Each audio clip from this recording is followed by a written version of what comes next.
नाज़रीन अवां खे अफ़सोसनाक ख़बर ॾियूं कोट गुलाम मोहम्मद में बस जे इंतज़ार में बीठल मुसाफ़िरनि ते कार चढ़ी वई आहे। ॿारनि समेत 10 ॼणा ज़ख़्मी थी पिया आहिनि। मोहम्मद हाशिम भुरगड़ी स्टॉप ते बस जे इंतज़ार में बीठल मुसाफ़िरनि ते तेज़ रफ़्तार कार चढ़ी वई आहे। हादसे जे नतीजे में 10 ॼणा ज़ख़्मी थी पिया आहिनि। 4 ॼणनि जी हालत नाज़ुक आहे। ज़ख़्मियुनि मां हिकु निगरी इकरा परवेज़ लोग ऐं ख़मीसो खे मीरपुर अस्पताल मुंतक़िल कयो वियो आहे, जॾहिं त कोट गुलाम मोहम्मद पुलिस कार खे पंहिंजी तहवील में वठी छॾियो आहे। अवां खे अफ़सोसनाक ख़बर ॾियूं पिया कोट गुलाम मोहम्मद में बस जे इंतज़ार में बीठल मुसाफ़िरनि ते कार चढ़ी वई आहे। ॿारनि समेत 10 ॼणा ज़ख़्मी थी पिया आहिनि। मोहम्मद हाशिम भरगड़ी स्टॉप ते बस जे इंतज़ार में बीठल मुसाफ़िरनि ते तेज़ रफ़्तार कार चढ़ी वई।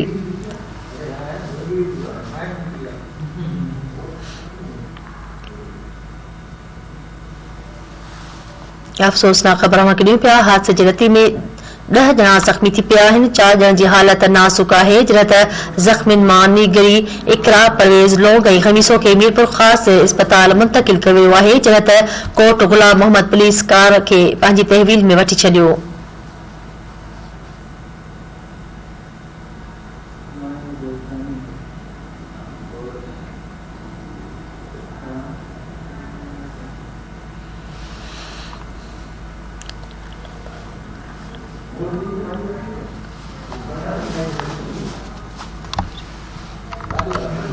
कोट गुलाम मोहम्मद में बस जे इंतज़ार में बीठल मुसाफ़िरनि ते कार चढ़ी वई आहे। ॿारनि समेत 10 ॼणा ज़ख़्मी थी पिया आहिनि। मोहम्मद हाशिम भुरगड़ी स्टॉप ते बस जे इंतज़ार में बीठल मुसाफ़िरनि ते तेज़ रफ़्तार कार चढ़ी वई। हादसे जे नतीजे में 10 ॼणा ज़ख़्मी थी पिया। 4 जी हालत ॻणतीअ जोगी आहे। ज़ख़्मियुनि मां हिकु निगरी इकरा परवेज़ लोग ऐं ख़मीसो खे मीरपुर ख़ासि अस्पताल मुंतक़िल कयो वियो आहे, जॾहिं त कोट गुलाम मोहम्मद पुलिस कार खे पंहिंजी तहवील में वठी छॾियो आहे।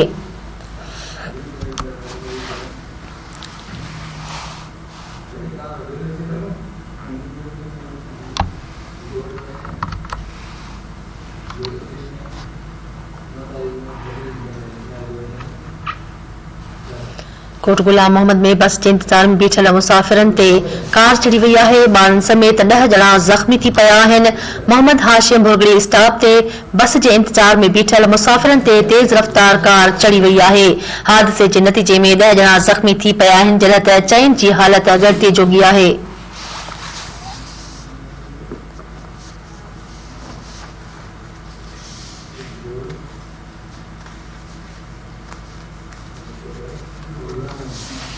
अवां खे आगाह कयूं पिया ज़ख़्मियुनि मां हिकु निगरी इकरा परवेज़ लोग ऐं ख़मीसो खे मीरपुर ख़ासि अस्पताल मुंतक़िल कयो वियो आहे, जॾहिं त कोट गुलाम मोहम्मद पुलिस कार खे पंहिंजी तहवील में वठी छॾियो आहे।